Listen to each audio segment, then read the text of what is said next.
¿Cómo están? Bienvenidas, bienvenidos a un nuevo capítulo con Ojo Clínico, este espacio que hacemos semanalmente, ¿cierto? Todos los jueves tenemos capítulo de estreno y también durante la semana ustedes pueden revisar todos nuestros capítulos. Este capítulo también en particular también lo puede usted encontrar en la cuenta de YouTube de la Universidad de Chile. Ahí está desde el capítulo 1 hasta creo que ya es el 2021, ¿cierto? Que estamos acompañándoles a todos ustedes por la señal de UChile TV. Como siempre, recordarles que nos pueden, seguir, acompañar en la región metropolitana a través del 11.2 señal digital y también a través de todas nuestras redes sociales que están apareciendo en pantalla aquí abajito y usted la está viendo, ¿cierto? Nuestras redes sociales y también nuestro correo canal uchiletv@uchile.cl, donde pueden escribirnos, dejar sus comentarios, sugerencias de temas, si hay alguna temática en particular que quisieran abordar.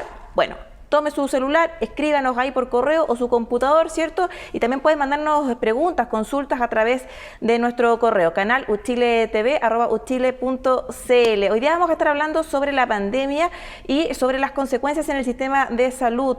¿Qué pasa con algunas enfermedades que han quedado, ¿cierto?, postergadas porque todos los esfuerzos se aunaron en el control de la pandemia? Bueno, de eso vamos a estar hablando con dos interesantes invitados. Comienza aquí con Ojo Clínico.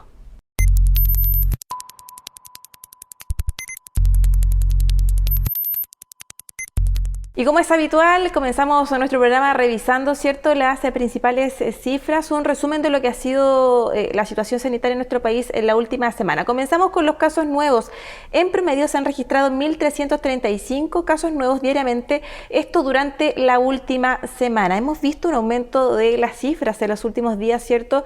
De hecho, el informe ICOVID, que es parte, ¿cierto?, de la Universidad de Chile, la Universidad Católica y también la Universidad de Concepción, lo alertaba de esta manera y también llamaban a la precaución, dado que esto puede también verse representado en el aumento de hospitalizaciones. Revisamos otras cifras acá con Ojo Clínico, hablamos de los casos activos. Existen más de 7.700 casos activos y la tasa de positividad es de un 2,5%. También ha existido un aumento, ¿cierto?, en esta cifra. Revisamos puntualmente lo que pasa en la región metropolitana. La región metropolitana es la región que presenta peores índices en nuestro país. La tasa de positividad en el caso de la región metropolitana supera el 13%, está por sobre el promedio nacional y tiene más de 4.000 casos activos en la actualidad y en solo 2 semanas los casos nuevos además se duplicaron.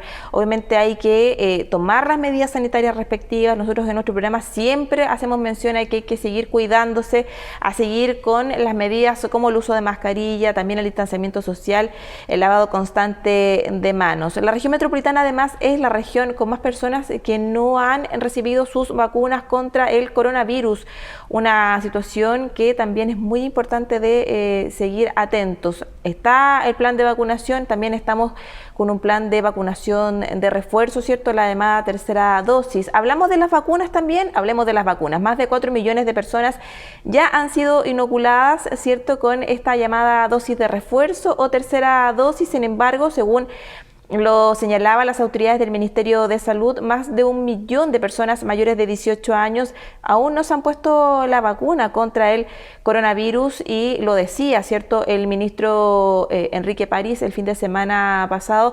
Él hablaba, ¿cierto?, de que son las personas que se van a contagiar, que van a contagiar a otros, que pueden también terminar hospitalizados graves y pueden fallecer. Por eso el llamado también de atención para que estas personas puedan concurrir a los centros de salud y recibir, ¿cierto?, sus dosis de vacuna. Hablamos también de las camas UCI. Del total de camas críticas en nuestro país ocupadas, un 22% corresponde a pacientes COVID-19. Según también cifras del gobierno, el ingreso a camas UCI, a camas de unidades de cuidados intensivos, presenta una disminución de un 91%. Esto en comparación al mes de abril de este mismo año, del 2021. Plan paso a paso, no hay comunas que se encuentren en cuarentena y más del 90% del territorio se encuentra en las fases de mayor apertura. Estamos hablando de la fase de apertura inicial y también apertura avanzada. Reiterar, el llamado a seguir, ¿cierto?, cuidándose y cumpliendo con las medidas sanitarias. Y cerramos este resumen con el pasaporte sanitario, el C19. Bueno, a contar del 1 de noviembre ya no va a ser necesario tener el C19, sino que para viajes interregionales, ya sea en bus, en avión, en tren, se va a requerir el carnet, ¿cierto?, de el pase de movilidad, donde usted acredite que tiene, ¿cierto?, sus vacunas al día, o también puede ser un PCR negativo de hasta 72 horas. Ya no va a ser necesario, ¿cierto?, ingresar los datos como lo hacíamos, ¿cierto?, para obtener el C19 si es que queríamos salir de nuestra región, porque a contar del 1 de noviembre eso ya no va a ser necesario. Así comenzamos también nuestro programa revisando siempre las principales cifras y los principales indicadores de esta pandemia.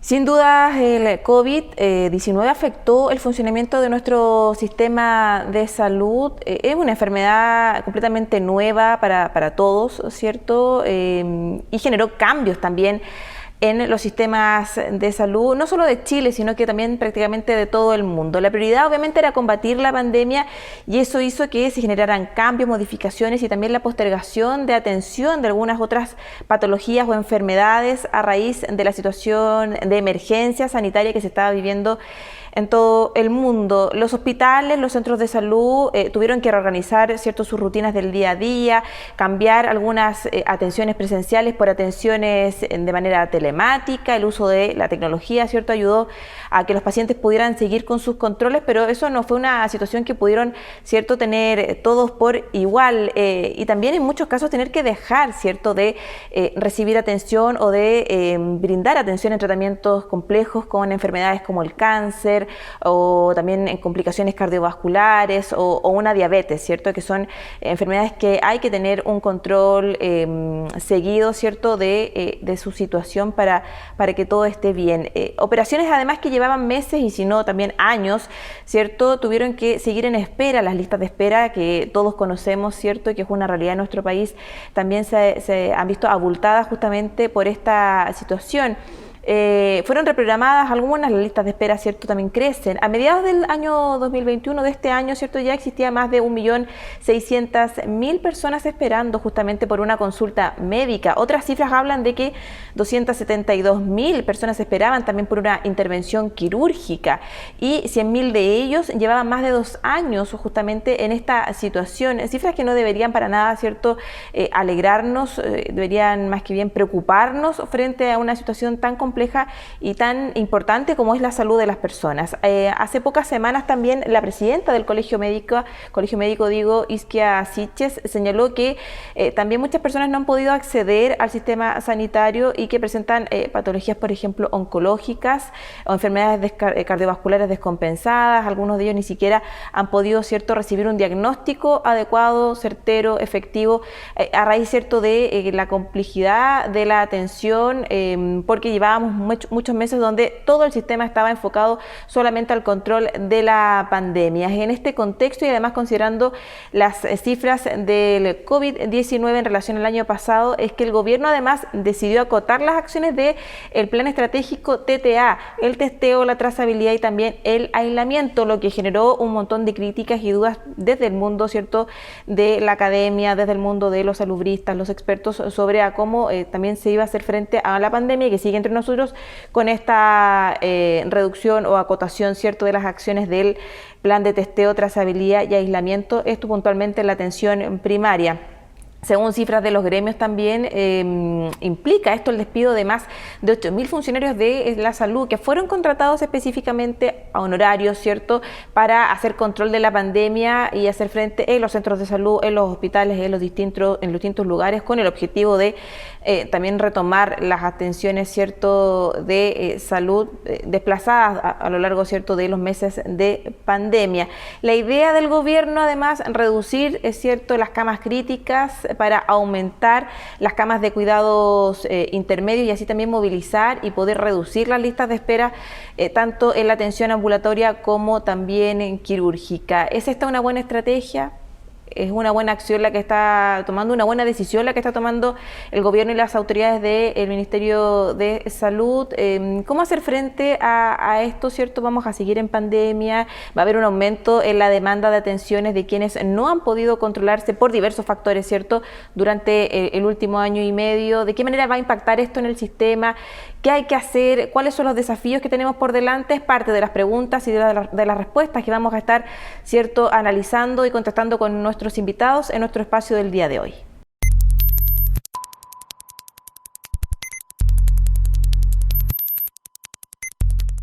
Y usted ya lo está viendo en pantalla, nos acompaña Pedro Croco, él es médico cirujano, magíster en Administración de Salud, también magíster en Salud Pública, actualmente subdirector de la Escuela de Salud Pública de la Universidad de Chile. Pedro, muchísimas gracias por acompañarnos.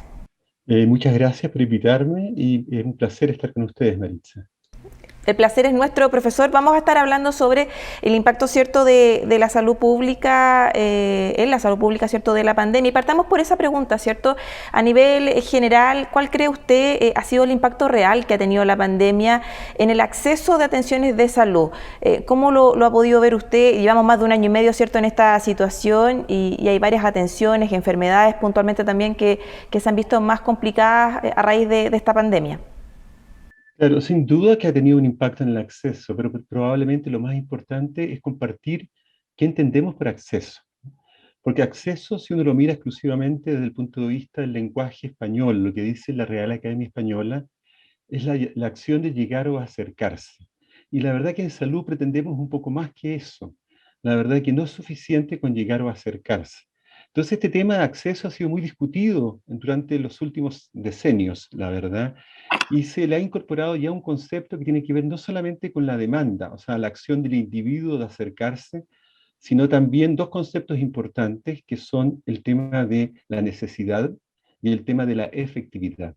Es decir, podría pasar que la persona no siente la demanda de concurrir a obtener una atención de salud, pero en la práctica la requiere desde el punto de vista técnico. Un ejemplo clásico, por ejemplo, es ir a vacunarse. Las personas, del punto de vista técnico, deberían ir a vacunarse, por ejemplo, actualmente, pero muchas personas, por distintos motivos, no desean vacunarse. O sea, no tienen la demanda, tienen la necesidad. Y la efectividad se refiere a que nos interesa también, ¿no es cierto?, cuál es el resultado de esa atención de salud. O sea, no importa en el fondo simplemente que se atienda, sino que resuelva el problema de salud que tiene. Yo diría que esos conceptos son principales. Ahora, lo que ha pasado se entiende claramente, porque ¿cuáles son las barreras básicamente, ¿no es cierto?, al acceso? Y una de las barreras principales es claramente las barreras personales. ¿Ya? Y las barreras personales son fundamentalmente que la gente a lo mejor no desea atenderse, porque no considera que el problema que tiene requiere atención. Pasa mucho eso, importante en el caso de la pandemia, lo vamos a ver después, con lo que tiene que ver, ¿no es cierto?, con las acciones de tipo preventiva. O sea, la persona en el fondo no siente la necesidad de hacerse la mamografía. Y el otro, en el fondo, tema es el tema económico. La verdad es que no están afectados probablemente por la pandemia en este momento, pero tiene que ver con un tema que la persona a lo mejor no puede atenderse, en el fondo, porque le sale muy caro atenderse. Y ahí están toda la lógica de seguros, privados, ¿no es cierto?, y públicos. Pero a veces la atención puede ser gratuita, pero la persona no puede atenderse porque el transporte es muy caro o porque dejar de trabajar le sale muy caro. Por lo que uno ve, entonces, por lo tanto, hay ciertas barreras, ¿no es cierto?, a la expresión, ¿no es cierto?, del acceso. Ahora, ¿qué ha pasado en pandemia? En pandemia han pasado dos cosas que son principales. Han habido, ¿no es cierto?, disminución de la oferta de atenciones en salud. ¿Y por qué ha habido disminución de oferta de atenciones de salud? Porque en la práctica, ¿no es cierto?, los recursos en salud se han destinado a atención principalmente de COVID. Y por lo tanto, las otras problemáticas de salud han quedado postergadas. Es decir, yo con los mismos recursos que tenían, las mismas personas que trabajaban, en vez de atender hipertensos, diabéticos, los básicamente definí, ¿no es cierto?, que atendieran, ¿no es cierto?, fundamentalmente problemas respiratorios. O sea, tengo un tema de oferta, disminuyó claramente la oferta para atender a los pacientes. En una dimensión de eso, básicamente, es las camas críticas. Las camas críticas no solamente se requerían para el COVID, también para intervenciones quirúrgicas, y por lo tanto yo postergué todas las intervenciones quirúrgicas en pos, ¿no es cierto?, de privilegiar la atención de los pacientes COVID. Pero no solamente un tema de oferta, también hay un tema de demanda. Y por eso planteé tanto las barreras personales. Porque ¿qué pasa en la demanda? En la demanda pasan dos hechos que son principales. Claramente, ¿no es cierto?, las limitantes que tuvimos a través del tiempo en la movilidad hacían que personas no pudiesen concurrir a atenderse y hacerse los controles. Eso por una parte. Y por otra parte, el temor. A pesar de que la persona tuviese, ¿no es cierto?, el deseo de acceder al servicio de salud, tenía y tiene temor en contagiarse. Entonces, la verdad es que claramente se ha afectado el acceso por disminución de la oferta, de los problemas que no son, ¿no es cierto?, COVID, y por sobre todo, ¿no es cierto?, también por disminución de la demanda, entre otras cosas, por el temor a atenderse. Ahora, aparte de eso, la otra dimensión importante es que la pandemia claramente ha afectado ciertos factores de riesgo. O sea, evidentemente ha aumentado el sedentarismo. El sedentarismo, la persona hacía menos ejercicio. Probablemente, ¿no es cierto? Y eso es un factor de riesgo para enfermedades cardiovasculares, una de las principales causas de muerte en Chile. Pero también no solamente las formas de alimentarse, el tabaquismo, el alcohol. La verdad es que todos esos son factores de riesgo. Entonces uno podría ver a futuro, sin duda, ¿no es cierto?, un aumento, ¿no es cierto?, en las condiciones de riesgo que llevan a un aumento, ¿no es cierto?, de los problemas crónicos que afectan habitualmente a la población chilena. Profesor, justamente usted hablaba del sedentarismo y me recordaba que en el capítulo pasado el doctor Juan Pablo Torres justamente nos hablaba de que a raíz de la pandemia, y se ha visto también en estos últimos meses, en este último tiempo, un aumento también en la obesidad de los niños y niñas, un tema que también es bien importante a raíz de lo que usted señalaba, ¿cierto?, de la alimentación, de la falta de ejercicio, a raíz de, bueno, de múltiples factores, ¿cierto?, que se ha visto también incrementado durante el último tiempo.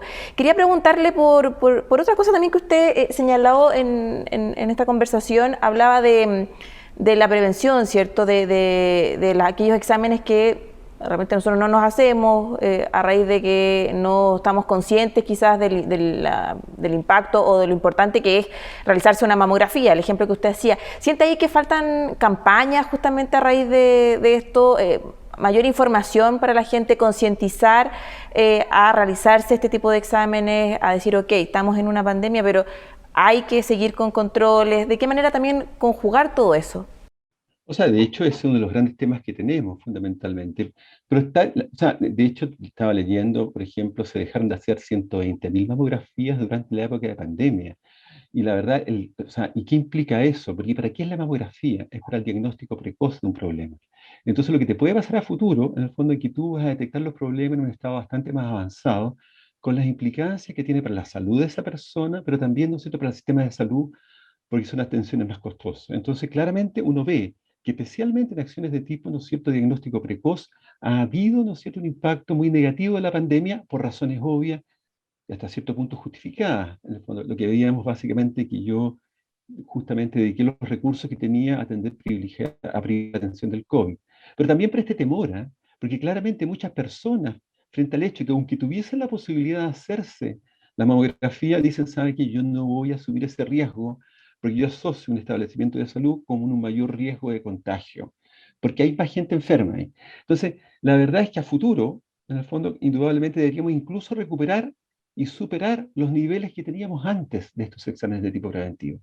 Porque tenemos un stock, básicamente, que se acumuló. Tenemos además, digamos, una posibilidad más que real que yo empiece a detectar en forma más tardía cosas que detectaba en forma más precoz previo a la pandemia y los impactos que tienen, ¿no es cierto? Y desde el punto de vista práctico, habitualmente tenía problemas con las campañas, porque la gente, a pesar de que tenía que hacer la mamografía, en tiempos normales, no se la hacían todas las que debían hacerse. Sin duda, es uno de los grandes temas. Ahora, no solamente ese, ¿eh? Pasa lo mismo con los hipertensos que se dejaron de controlar, los diabéticos que se dejaron de controlar, ¿no es cierto? Los papanicolaos en las mujeres. O sea, con todo básicamente en el fondo lo que tenía que ver de alguna forma con control de factores de riesgo y exámenes de diagnóstico precoz, claramente en el fondo hubo un efecto muy negativo de la pandemia. Entendible, pero efecto negativo. Entonces tenemos la obligación como sistema de salud, indudablemente, ¿no es cierto?, de recuperar no solamente los niveles anteriores, digamos, en cuanto a exámenes preventivos, sino que claramente superarlos. Profesor, una de las estrategias que uno vio, ¿cierto?, en muchos centros de salud fue generar citas, ¿cierto?, atenciones telemáticas, o sea, poder ver a un doctor a través de una pantalla. ¿Sirve esa consulta telemática, esto a raíz, ¿cierto?, del problema que tenemos de la falta de acceso a una atención presencial? ¿Es lo mismo que ir a una consulta o se puede subsanar esa situación frente a una pantalla, en una videollamada, por ejemplo, en un Zoom con un doctor? O sea, indudablemente uno de los grandes cambios que ha habido para todos, no solamente para lo que es la atención de salud, sino que incluso el hacer clases, ¿no es cierto?, ha sido la incorporación de nuevas tecnologías que antes ni pensábamos que íbamos a usar en forma tan masiva. Pero no es lo mismo. O sea, es indudable, indudablemente, ¿no es cierto?, que es bueno y es mejor que nada, sin duda que es así. Pero indudablemente en algunos casos no es lo mismo, especialmente en los casos que requieren un examen físico. Especialmente en los casos que requiero además un examen de laboratorio, o sea, no me basta con esto. Entonces, la verdad es que no reemplaza toda la actividad presencial, especialmente, ¿no es cierto?, en la consulta médica. Ahora, indudablemente que ha jugado un rol importante y ha ayudado a paliar en alguna medida los efectos, ¿no es cierto?, que puede tener la pandemia y la falta de control. Pero no la reemplaza para nada en un 100% esta virtualidad en relación a la presencialidad. Hay además también otro factor que sumar a esta conversación, ¿cierto? Que no es lo mismo lo que ocurre en Santiago, en Melipilla, a lo que puede ocurrir en Coyhaique, lo que puede ocurrir en el norte de nuestro país, como también el factor territorial influye en el sistema de salud, ¿cierto? En lo que hemos estado viviendo en los últimos meses, en este último año y medio. No, sin duda que influye, porque la verdad hay dos temas que son importantes básicamente cuando uno ve el acceso. Sin duda, uno de ellos es la disponibilidad, básicamente, ¿no es cierto?, de los servicios. Y todos sabemos que la disponibilidad de los servicios no es homogénea a lo largo del país. Ese es el primer tema. ¿Ah? No lo es. ¿Ah? Claramente, ¿no es cierto?, hay regiones y localidades que están mucho mejor dotadas que otras. O sea, ese es un tema en sí. Lo otro, que también es importante, es la capacidad de acceder a ese servicio. Me explico mejor. Si uno se fija, uno de los temas que se hace en Chile en el COVID, con la cama crítica, se dice, ¿sabe qué? Manejo centralizado. Y las camas se manejaban en forma centralizada. O sea, independiente que yo fuese un paciente COVID de FONASA, podía terminar atendiéndome, ¿no es cierto?, en la clínica Las Condes. Y FONASA pagaba. Y tiene que ver con que una de las cosas que se libera del COVID, especialmente en la cama crítica, es este tema, ¿no es cierto?, de que no exista esta segmentación, que la tenemos presente habitualmente, que puede hacer que una persona que vive al lado de un hospital no se pueda atender en ese hospital. Eso, de alguna forma, fue uno de los temas, digamos, que incluso la OMS recomendó para el tratamiento de COVID. Dicho eso, en el fondo, independiente de eso, el acceso a especialistas a lo largo del país, independiente del COVID, siempre ha sido un tema. No es lo mismo vivir en Santiago o vivir en una capital regional que vivir en una zona rural. No es lo mismo también en lo mismo que estamos hablando, en el acceso a Internet. O sea, uno lo ve con los alumnos. O sea, con los alumnos, en el fondo, uno ve que hay personas que tienen fácil acceso a Internet y personas básicamente que están inclusivamente cercanas a Santiago. La verdad es que el bando de ancha, lo que sea que tienen, no les es suficiente. Y a veces pasan anécdotas. Por ejemplo, a veces estaba tomando un examen de grado, tenemos profesores que están en Argentina. Me acuerdo una vez tenía un profesor que estaba en Uruguay tomando el examen de grado, y me acuerdo que una persona en Chile, uno de los profesores, estaba en Algarrobo, me acuerdo. Y la comunicación con Argentina y Uruguay era más fácil que la comunicación con Algarrobo. Se caía menos, básicamente. Entonces tiene que ver con un tema que antiguamente no lo dimensionábamos en plenitud. No solamente basta el acceso a Internet, sino la calidad de ese acceso a Internet. Entonces, indudablemente que en todo esto hay diferencias notables en Chile, entre zonas rurales, entre zonas urbanas, entre los distintos centros, ¿no es cierto?, del país, claramente que hacen que, sin duda, ¿no es cierto?, hay gente que tenga más dificultad al acceso que otras. Profesor, ¿es posible hacer proyecciones en torno a enfermedades que no han podido ser, cierto, diagnosticadas? Estoy pensando, por ejemplo, en una persona que tiene VIH, una persona que tiene cáncer.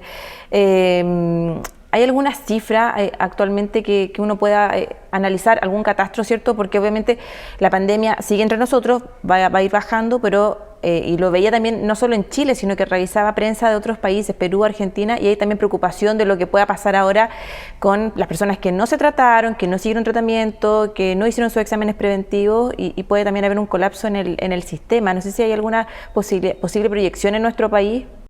Más que proyección, el dato que hay es básicamente porque tenemos el GES en Chile. Entonces, muchos de los problemas que estamos conversando estaban incorporados, ¿no es cierto?, al GES.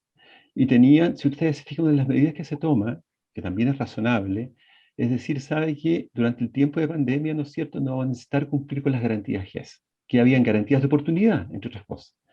Y uno tiene claro, ya el primer semestre del año pasado, ya uno veía, digamos, de que los casos GES habían aumentado, las listas de espera GES habían aumentado en forma considerable, al doble. Y eso va a tener un impacto. Ahora, ¿cuál va a ser el impacto real? En cuanto a mortalidad, no tenemos proyecciones. Habría que hacerla y probablemente posteriormente se van a hacer, pero ¿cuál va a ser el impacto real? Que significa esa postergar esa atención necesaria, el postergarlo. El tratamiento de los hipertensos, diabéticos, la verdad, uno sabe que viene, sabe que claramente, ¿no es cierto?, va a aumentar considerablemente el número de personas descompensadas, sabe que el efecto que tiene fundamentalmente la postergación de alguna intervención quirúrgica, por ejemplo, en algún cáncer en especial, ¿no es cierto?, claramente tiene repercusiones negativas y que se va a ver en el caso a caso, pero indudablemente la proyección en cuanto a un número exacto, en el fondo, digamos, qué se va a significar a lo largo, uno puede proyectar que probablemente va a tener un problema mayor, pero la dimensión del problema, o sea, no, sí sabemos cuánto se ha postergado, porque tenemos el GES y las estadísticas del GES que de alguna forma lo definen. Mm. Profesor, lo queremos invitar ahora, como parte de esta conversación, a recibir una consulta que nos llega desde el norte de nuestro país, porque también tenemos espacio, ¿cierto?, de las consultas que nos mandan nuestros telespectadores, así que lo invito a revisar el siguiente video. Hola, mi nombre es Valeria Guajardo, tengo 35 años y mi pregunta es, debido al masivo despido de personal de salud, ¿nuestra atención y acceso a la salud se verá afectado? Ahí estaba la consulta que nos hacía, ¿cierto?, Valeria desde Antofagasta. Pone sobre la mesa un tema que también ha estado bien polémico, ¿cierto?, que tiene que ver con la reducción de personal, mucho personal que se contrató a honorarios, ¿cierto?, para la pandemia, y ahora, ¿cierto?, esas personas han sido desvinculadas, parte de lo que decía, ¿cierto?, el Colegio Médico. ¿Puede tener eso un impacto, cree usted? Sin duda que tiene un impacto. Si uno mira, volvamos a los años de normalidad. En general, los años de normalidad previo a la pandemia, llamémoslo así, la verdad es que el sistema de salud chileno, digamos, con las personas que estaban atendiendo en ese momento, ya tenía un serio problema. Tenía serio problema en cuanto a cama, tenía serio problema en el sector público en cuanto a los médicos que tenía claramente, ¿no es cierto?, un tema que todo hacía pensar y todas las proyecciones que debían aumentar básicamente las personas que trabajaban en el sector salud para lidiar, ¿no es cierto?, con la problemática que tiene Chile. Porque Chile tiene dos problemáticas en condiciones normales. Una, en el fondo, sin duda, que tiene una población que tiene altos factores de riesgo, como lo veíamos recién. Pero además tiene una población que por razones demográficas va envejeciendo. Y al ir envejeciendo, indudablemente, los requerimientos de atenciones de salud aumentan. O sea, no es lo mismo, en el fondo, cuando uno ve a una persona que tiene 70 años, la necesidad de atenciones de salud que requiere que una persona que tiene 40 años o 30 años. Es mucho más. Y eso se refleja, no sé si se recuerdan viendo, ¿cierto?, en las primas que cobraban las ISAPRE. Las primas que cobraban las ISAPRE eran distintas según la edad de la persona. Y eran prohibitivas sobre cierta edad, porque decían, ¿sabe qué? Usted es muy caro. ¿Y por qué era muy caro? Porque requería más atenciones de salud. Entonces, sin duda, que la disminución de las personas que trabajan en salud tiene un impacto negativo en el acceso. No hay duda de eso. Sin duda un tema que no es menor. Profesor, preguntarle también de qué manera, hablemos de las estrategias, ¿cierto?, también del gobierno, de qué manera las políticas públicas pueden hacerse cargo, ¿cierto?, del impacto que va a dejar o que está dejando la pandemia sobre el sistema de salud público de nuestro país, de qué manera ayudar, ¿cierto?, a las listas de espera, que nosotros ya veníamos, ¿cierto?, con una situación bien compleja en cuanto a operaciones, a consultas médicas, ya teníamos listas de espera y ahora con la pandemia eso se ha incrementado. De qué manera también captar la atención de las personas para que vayan a sus controles médicos. ¿Cómo generar una política pública que apunte justamente a estos temas? Primero hay dos temas. Yo soy una persona que tiene mucha confianza en el sistema de salud chileno, lo voy a plantear así. Porque el sistema de salud chileno este último tiempo, y el mejor ejemplo es eso, un sistema de salud que se pudo acomodar a una situación que a todas luces era totalmente anómala, ¿no? Y aumentó en muy poco tiempo, ¿no es cierto?, de aproximadamente 1.000 a 4.000 camas críticas. En el fondo, desarrolló el sistema de salud chileno una campaña de vacunación del COVID, en el fondo, que claramente en relación al resto del mundo, ¿no es cierto?, son pocos los países que tienen una campaña que han logrado, digamos, tan alta cobertura. ¿Por qué planteo esto? Porque indudablemente yo creo que el sistema de salud chileno va a poder enfrentar en el futuro, sin duda, en el fondo, nuevos desafíos que tiene, pero requiere más recursos. Sin duda requiere más recursos. Ese es un tema que es obvio en el fondo, porque ya tenía problemas previamente, ahora se acentúan los problemas por lo que hemos conversado, entonces requiere más recursos. Pero tiene esa capacidad, yo diría que hay que ver los temas, digamos, positivos dentro de este mal que fue la pandemia, fue que tuvimos un sistema de salud que cumplió con varias cosas que uno ni siquiera habría imaginado. Nadie habría imaginado la reconversión de camas que hubo en Chile, ¿no es cierto?, de cuadruplicar las camas en tan poco tiempo. Nadie habría imaginado un manejo centralizado de las camas del sector público, privado y todas básicamente de un Ministerio de Salud. ¿Ah? Nadie habría imaginado básicamente esta campaña de vacunación masivísima, del fondo en que tanta gente se ha vacunado. Entonces la verdad es que uno tiene mucha expectativa básicamente que el sistema de salud tiene la capacidad de hacerlo, pero indudablemente requiere más recursos. Lo otro, el no hacer, no considerar eso, es simplemente, ¿no es cierto?, tapar el sol con un dedo, porque es evidente que es así. ¿Ah? Vuelvo a recalcar, tenía problemas de financiamiento previamente, se van a acentuar actualmente. Sin duda es un tema que vamos a seguir abordando también en nuestro programa con Ojo Clínico. Le queremos agradecer por estos minutos, profesor, por acompañarnos y analizar, ¿cierto?, los pasos a seguir, lo que estamos viviendo hoy día y cómo también el sistema de salud ha hecho frente a esta situación. Me quedo también con lo que usted decía, o sea, la campaña de vacunación que ha sido bastante exitosa, ¿cierto?, ha funcionado bastante bien y también los equipos de salud como han ido y han hecho frente a la pandemia, algo completamente desconocido para la población, ¿cierto?, que de un día para otro tenemos que enfrentarnos a una enfermedad nueva y con consecuencias también nuevas y todo en desarrollo, como se dice en el periodismo. Así que le queremos agradecer por estos minutos y lo vamos a invitar nuevamente para seguir analizando este tema. Muchísimas gracias, Maritza. Un placer estar con ustedes y con todas las personas que nos están escuchando o nos van a escuchar a futuro también. Así será, que le vaya muy bien. Muchas gracias. Gracias, hasta luego.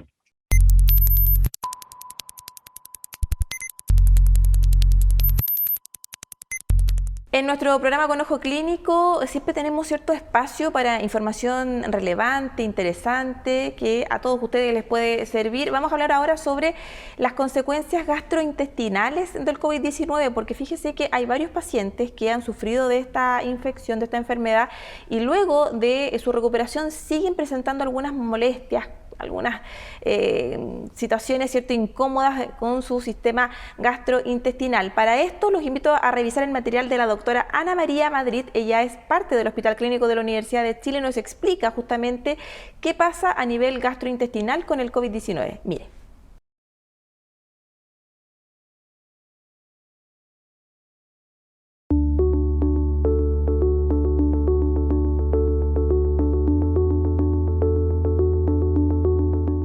Uno tiene que diferenciar un poco porque uno tiene que pensar primero que los pacientes que sus síntomas principales de COVID son gastrointestinales, esos son los que quedan con mayores secuelas.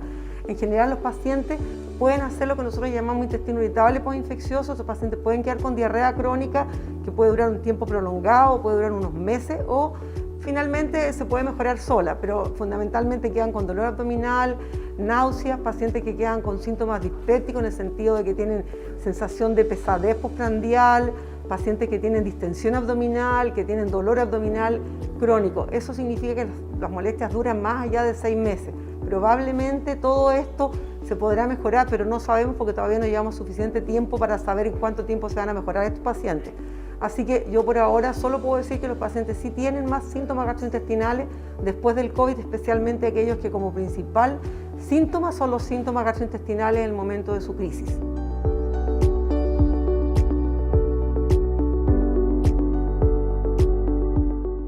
Esos pacientes se recuperan, como digo, porque tiene que mejorar la flora intestinal, tiene que haber todo un cambio, no siempre la flora logra mejorar, no siempre todo puede solucionarse rápido, entonces en general estos pacientes como son tiempos más largos que uno tiene que esperar en que se mejoren. Después pacientes que no se mejoren nunca y queden para siempre con un intestino irritable postinfeccioso, y eso hay que tratarlo el resto de la vida. Pero otros se pueden mejorar a los 6 meses, al año, pueden ir recuperándose y finalmente los pacientes pueden lograr, la mitad de los pacientes pueden recuperarse después de un largo tiempo.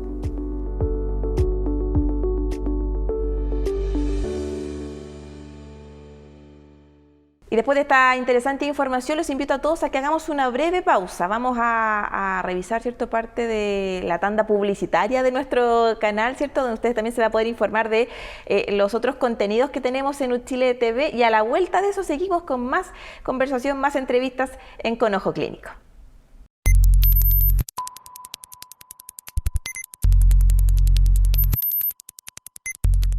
Y ya la ven en pantalla, tenemos a nuestra invitada. Ella es Cecilia Morales, médico salubrista, asesora médica del Hospital Clínico de la Universidad de Chile. Cecilia, ¿cómo está? Muchísimas gracias por acompañarnos.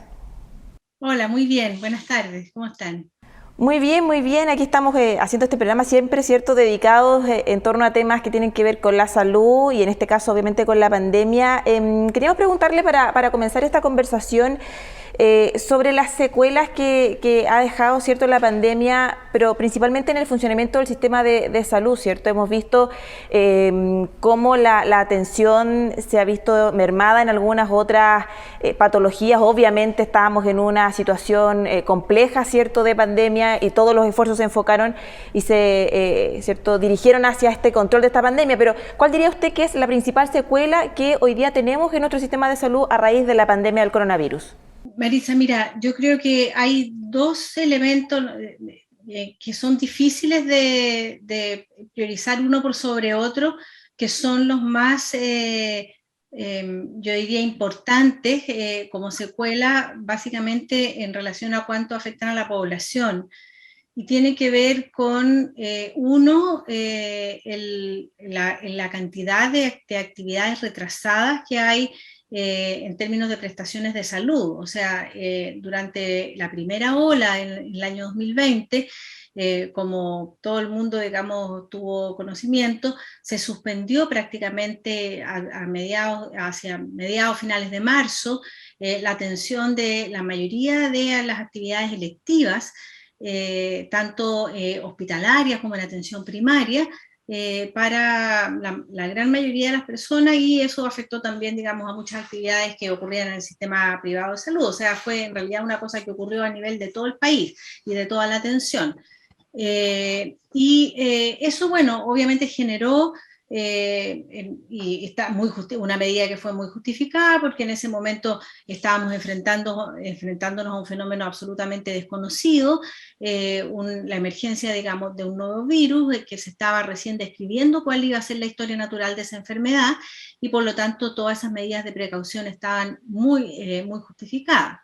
Sin embargo, eso no quita que se hayan generado una cantidad importante de atenciones retrasadas, ¿no?, tanto médicas como quirúrgicas, que se fueron acumulando en el tiempo durante toda la primera ola, y que en los planes más optimistas se esperaba poder realizar durante el año siguiente, que es este año que estamos viviendo. Y bueno, se fue describiendo paralelamente cuál estaba siendo la evolución de la enfermedad, con una segunda ola que empezó hacia finales del año pasado, ¿no?, lentamente, porque ya había, digamos, una serie una experiencia acumulada de cómo realizar este control de la enfermedad, cómo hacer el seguimiento, cómo hacer la trazabilidad, cómo aislar los contactos, que permitió el inicio muy lento de una segunda ola, pero vivimos también una segunda ola que obligó a tomar medidas similares, no exactamente iguales, durante el inicio de este año 2021. De esa forma, entonces, todo lo que es como retraso de las atenciones se fue acumulando, yo diría con una diferencia, que en esta segunda ola hubo una mayor focalización de aquellas cosas que se iban a suspender y que no se iba a suspender, y también se fue de alguna forma en los establecimientos de salud conviviendo con el hecho de establecer que había que mantener un mayor número de actividades no asociadas a la pandemia, al COVID, realizándose, y intentando tenerlas lo más separadas posible de la atención de los enfermos COVID. Eso yo diría que fue como la estrategia que se implementó, digamos, durante este año, pero con un esfuerzo sobre los equipos de salud que fue extraordinariamente exigente, ¿no? En la misma estrategia que usaba durante la primera hora, el Ministerio de Salud tomó el control de toda la red sanitaria respecto, digamos, de la atención de los pacientes COVID, y estableció los límites, o sea, las cantidades de camas críticas que debían tener disponibles, y eso significó que para poder realizar las otras actividades había que cumplir con unas metas, digamos, en cantidad de camas críticas que eran muy exigentes, y todo esto llevó, digamos, a el segundo gran elemento, digamos, como consecuencia de la pandemia, que es el impacto en los trabajadores de la salud.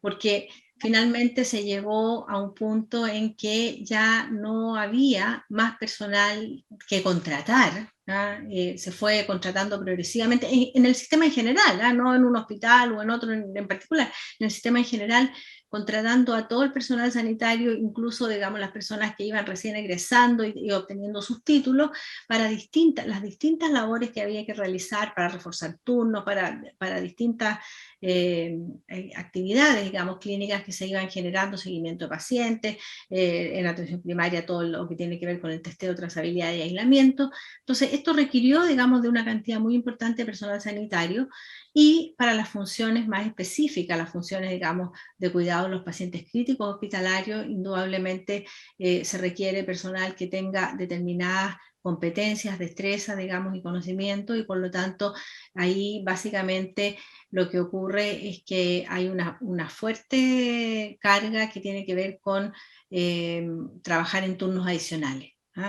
Entonces esta segunda consecuencia que se da, lo vimos, digamos, en los hospitales, reflejado en la gente que repetía los turnos, etcétera, pero es una cosa que se dio en todo el sistema. Si nosotros vemos desde el punto de vista de la complejidad, otra realidad que es la de atención primaria, los funcionarios de atención primaria también vieron redoblada, digamos, su carga de trabajo en términos de tener que hacerse cargo de todo lo que tenía que ver con testeo, trazabilidad, aislamiento, del programa de vacunación y de intentar mantener los programas de crónicos y los programas de morbilidad funcionando. Entonces también en el fondo, el lugar donde uno mira el sistema, se produce, digamos, una situación en que el personal está tremendamente recargado, y al pasar los meses, esto empieza a generar ya consecuencias en la salud de los trabajadores de la salud, que empiezan a resentir estos tan prolongados meses y ya el cumplimiento de un año, digamos, de esta del enfrentamiento de esta pandemia, con situaciones de enfermedad que han generado un ausentismo muy importante, un ausentismo por licencias médicas, que no había sido registrado, digamos, en los niveles que se están viviendo en este momento. Entonces, en el fondo, son esas dos consecuencias que están muy ligadas, y que además dificultan hoy en día el tener todavía, digamos, niveles de ausentismo importantes, dificultan hoy en día poder implementar programas de recuperación de atenciones de la forma como todo el mundo sanitario quisiera. En eso es más o menos, digamos, yo creo que los elementos más importantes que vemos hoy día. Sí, sin duda el trabajo, el esfuerzo que ha implicado para todos los equipos de salud, de consultorio, atención primaria, hospitales, clínicas, durante este más de año y medio, sin duda es algo extraordinario, ¿cierto? Ellos han tenido que hacer frente a la pandemia, a estar ahí donde la situación a rato se vuelve y se volvía también bien complicada. Te quería preguntar también a raíz de, ¿cierto? de esta situación compleja que se vive hace un año y medio, ¿cierto? Los sistemas de salud bien saturados por aquellas personas que presentaban infecciones más complejas, más difíciles de tratar, ¿cierto? ¿Qué enfermedades uno podría identificar, crees tú, han sido las más postergadas a raíz de esta misma pandemia del coronavirus durante todo este tiempo, ¿cierto? Porque se habla de enfermedades como el cáncer, enfermedades cardiovasculares. ¿Cuáles otras también han sido las más postergadas a raíz de esta emergencia sanitaria? Mira, en eso yo creo que hay algunas situaciones que son más evidentes, como la situación del cáncer, que sin duda tiene gran relevancia porque es una causa de muerte muy importante y una causa de enfermedad muy importante, y en la cual el tiempo cuenta.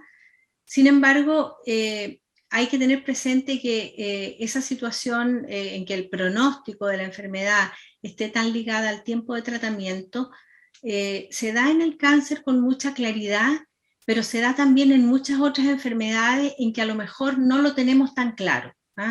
sin duda que las enfermedades crónicas en general, como son las enfermedades cardiovasculares que tú nombrabas, que son la primera causa de muerte, digamos, en el país en general, tienen una relación, su gravedad y su expresión, digamos, más cruda como mortalidad, tienen una relación con la calidad del control que se tenga de ellas. Entonces, en ese sentido, nosotros probablemente visualizamos más en el día a día aquellas cosas que tienen una intervención sanitaria o un tratamiento, digamos, para decirlo en lenguaje común, muy de un evento, como puede ser una intervención quirúrgica o como puede ser un ciclo de quimioterapia o de radioterapia.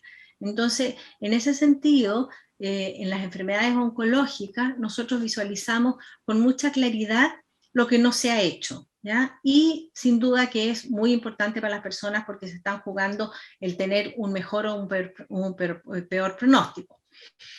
Pero yo quiero rescatar un poco el resto de las enfermedades que también han sido postergadas y que tienen probablemente una visualización a lo mejor no tan nítida, ¿ya? Pero sí que son importantes también en la calidad de vida de las personas. Si nosotros tenemos una persona, por ejemplo, con diabetes, que es una enfermedad que, como sabemos, da pocos síntomas, no tiene uno o dos síntomas que sean característicos, y su pronóstico en términos de la calidad de vida de las personas es muy dependiente del grado de compensación que la persona tenga. Y para eso, las medidas habituales, digamos, son el control periódico de esta enfermedad crónica, el control ya sea, digamos, medición de la glicemia por distintos métodos y régimen, o eso más medicamento, o eso más insulina, y un control acucioso que permita aminorar los efectos de la enfermedad. Si nosotros vemos que de la noche a la mañana eso de alguna forma se suspende, y a nivel de atención primaria, por ejemplo, los municipios hacen esfuerzos importantes por dispensar los medicamentos, incluso implementando muchos de ellos entrega domiciliaria, etcétera, como una medida paliativa, por lo menos para que las personas tengan sus medicamentos y puedan seguir los tratamientos.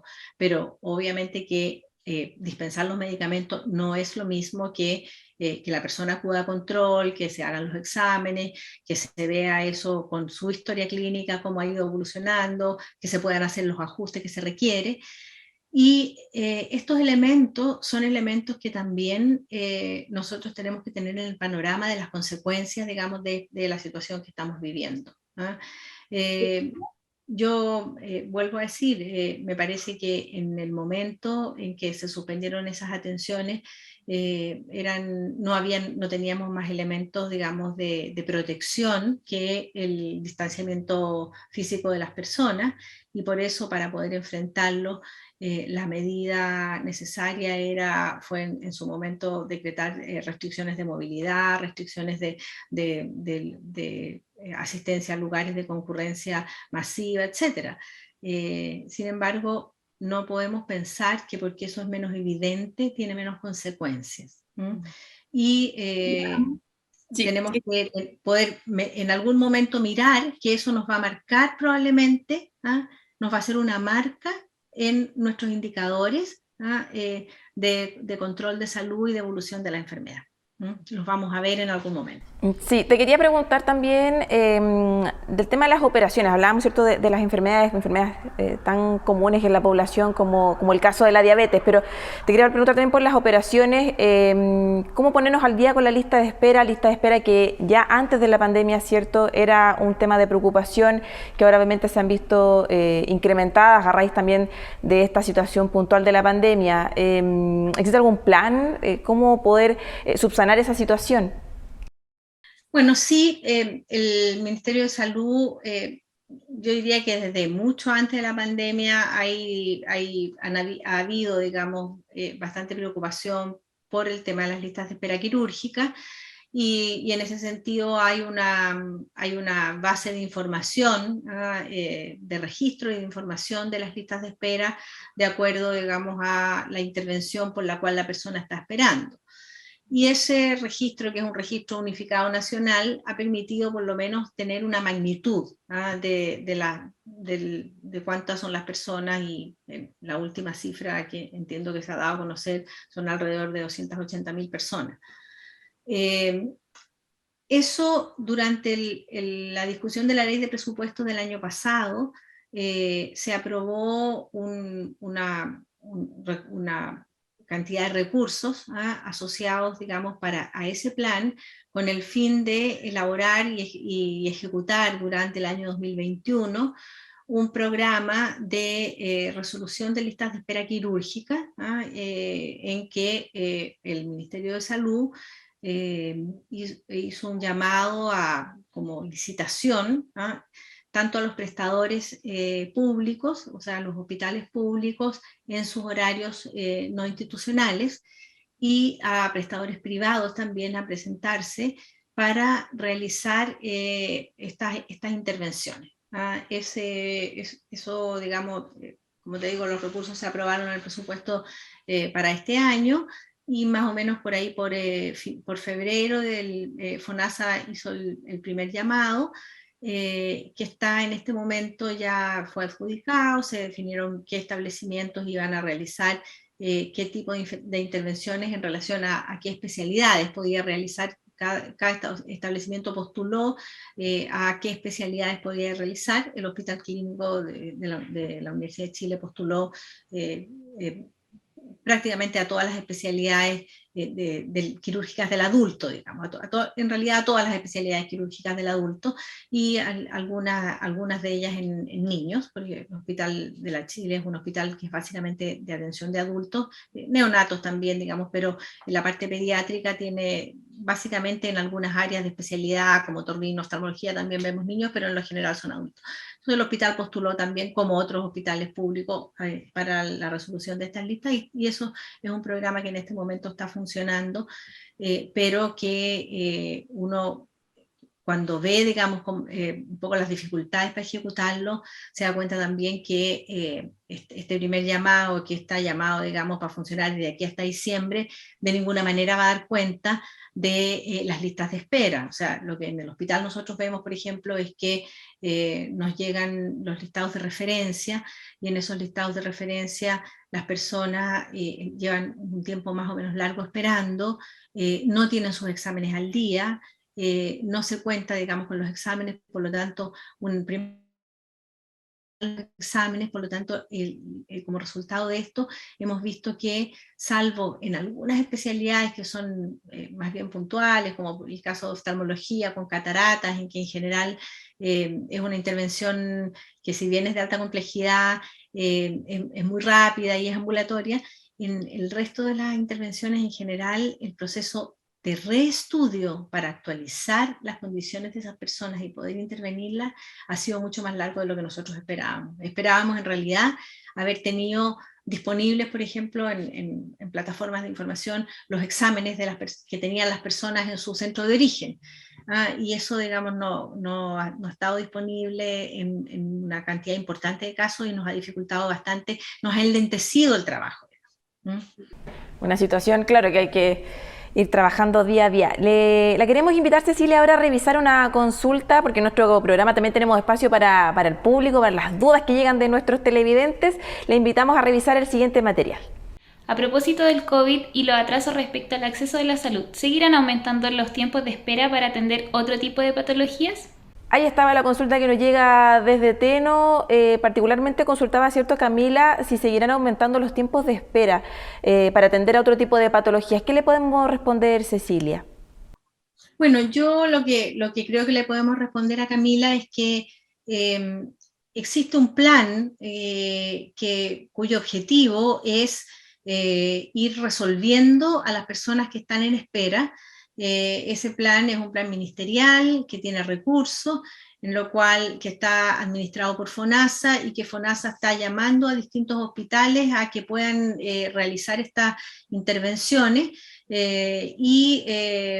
que esperamos es que este plan pueda ir mejorando y efectivamente al menos no aumentar los tiempos de espera que las personas ya tenían antes. Nosotros sabemos que los tiempos de espera han aumentado, y como prestadores yo creo que todos aquellos que hacemos atenciones de salud, todos los hospitales, que podemos, por ejemplo, resolver listas de espera, debiéramos hacer un esfuerzo por tratar de colaborar dentro de las posibilidades que cada establecimiento tenga para ir participando en este programa y aliviar con eso la espera, digamos, de las personas. Efectivamente, el que cumplamos también con todas las medidas sanitarias, con la vacunación, es lo que nos va a permitir tener una mayor normalidad en el trabajo de los centros de salud y que nos permita ponernos al día con aquellas cosas que no se pudieron hacer durante las 2 horas que llevamos y no estamos libres todavía, la pandemia no ha terminado. Así es, la pandemia no ha terminado. Estamos ya llegando al final de la entrevista, Cecilia, pero no quisiera antes despedirla sin mencionar el esfuerzo, ¿cierto? El trabajo arduo que se ha hecho desde distintos centros de salud, hospitales y particularmente el Hospital Clínico de la Universidad de Chile. Se hicieron esfuerzos importantes, se sigue contribuyendo, ¿cierto? En la atención de pacientes COVID hubo que reconvertir camas, habilitar espacios, ¿cierto? En su momento para poder hacer frente a esta pandemia y es un esfuerzo, es un trabajo, una dedicación que hay que destacarlo también en este espacio. Le queremos agradecer por estos minutos, por esta conversación a Cecilia Morales, médico salubrista y también asesora médica del Hospital Clínico de la Universidad de Chile, por conversar y analizar, ¿cierto?, un poco de las repercusiones, las consecuencias que ha dejado también la pandemia, específicamente en el sistema de salud de nuestro país. Cecilia, muchísimas gracias. Gracias a ustedes por la invitación. Para nosotros en realidad es una oportunidad de poder comunicar, digamos, la realidad que hemos estado viviendo. Para el hospital ha sido un desafío muy importante y ha sido también una oportunidad como de renovar nuestra vocación de servicio público, en la cual el hospital ha puesto todos sus esfuerzos a disposición de la ciudadanía, integrándose a la red del sistema público, y en eso para nosotros es de un valor enorme. Nosotros estamos en un esfuerzo importante y trabajando con las autoridades del Ministerio de Salud con el fin de contar con una ley que nos permita que el hospital se integre en una mayor medida en forma permanente y en condiciones, digamos, adecuadas, de modo que el hospital pueda seguir colaborando en en esta u otras situaciones de este tipo, como pueden ser la pandemia o como pueden ser las listas de espera, pero a la vez seguir formando los especialistas que el país necesita, seguir realizando investigación de alto nivel y de esa forma, digamos, haciendo la contribución que toda la Universidad de Chile ha mostrado al servicio del país en esta emergencia sanitaria. La Universidad de Chile yo creo que ha sido de las instituciones como más reconocidas durante el periodo de pandemia, porque ha desplegado su voluntad de servicio en todas las áreas del conocimiento donde ha sido requerida. Así es, Cecilia, muchísimas gracias por estos minutos, que le vaya muy bien. Muchas gracias, hasta luego. Hasta luego.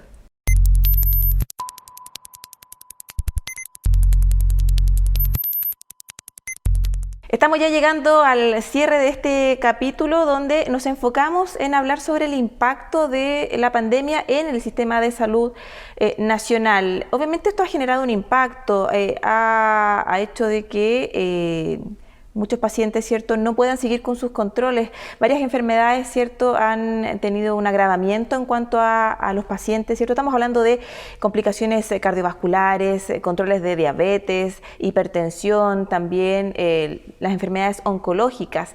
Hay una preocupación sobre esto porque obviamente todos los esfuerzos que se hicieron estuvieron centrados en el control de la pandemia, en atender, ¿cierto?, a una enfermedad, a una situación sanitaria nueva para el sistema, y hubo que hacer varios esfuerzos. Los equipos de salud, ¿cierto?, trabajaron arduamente en esa enfermedad puntual que es cierto, el coronavirus, el COVID-19, pero obviamente hubo una postergación de otras patologías y donde también un sistema de salud que todos sabemos ya estaba colapsado antes de la pandemia, con las listas de espera, ¿cierto?, interminables y muchas atenciones médicas, quirúrgicas, operaciones, esperando meses, incluso años para poder, ¿cierto?, ser realizadas. El sistema ahora poco a poco vuelve a la normalidad, ¿cierto?, a medida que las cifras van bajando, pero eso también implica dobles esfuerzos de parte de los equipos de salud y de los centros asistenciales de comenzar a reorganizar nuevamente el trabajo y que estas personas puedan seguir con sus controles y poder, ¿cierto?, hacer frente a esta situación. Por otra parte, también lo positivo de la pandemia en los centros de salud, en el sistema de salud público y también privado, tiene que ver con la rápida reconversión de camas que se hizo en su momento, ¿cierto?, la adaptación de lugares físicos, incluso en el mismo hospital de la Universidad de Chile se hicieron varios ajustes para poder tener mayor cantidad de camas y así dar una mayor atención a los pacientes, el mejoramiento frente a este punto, y también el plan de vacunación, que lo decían nuestros invitados, ¿cierto?, es una política que ha funcionado bastante bien y ha dado resultados, ¿cierto?, y lo estamos viendo con la disminución de las cifras y poco a poco, ¿cierto?, como las personas hemos podido, ¿cierto?, retomar cierta normalidad en nuestro día a día. ¿Qué se necesita? El desafío es bastante importante, bien arduo, ¿cierto?, de parte de los equipos médicos, del sistema de salud y también del gobierno. Se necesitan, decían nuestros invitados, políticas públicas contundentes, más recursos para poder, ¿cierto?, normalizar la situación, poder dar atención a quienes no la han recibido por más de un año y medio, ¿cierto?, y volver a poder realizar operaciones, ¿cierto?, atenciones quirúrgicas, ambulatorias y de otros tipos para poder hacer frente a esta mayor demanda, este aumento en la demanda que también prevén los especialistas para las próximas semanas y los próximos meses. Dejamos hasta acá esta edición de Con Ojo Clínico. Como siempre, todos y todas completamente invitados para seguir acompañándonos semana a semana. Recuerde que puede seguir nuestros capítulos y revisar todo lo que hemos hecho durante todos estos meses en la cuenta de YouTube de la Universidad de Chile y también a través de nuestras redes sociales. Los dejamos invitados para que sigan acompañados de la programación de UChile TV, una muy buena señal. Nos reencontramos nosotros la próxima semana. Que esté muy bien. Buenas noches.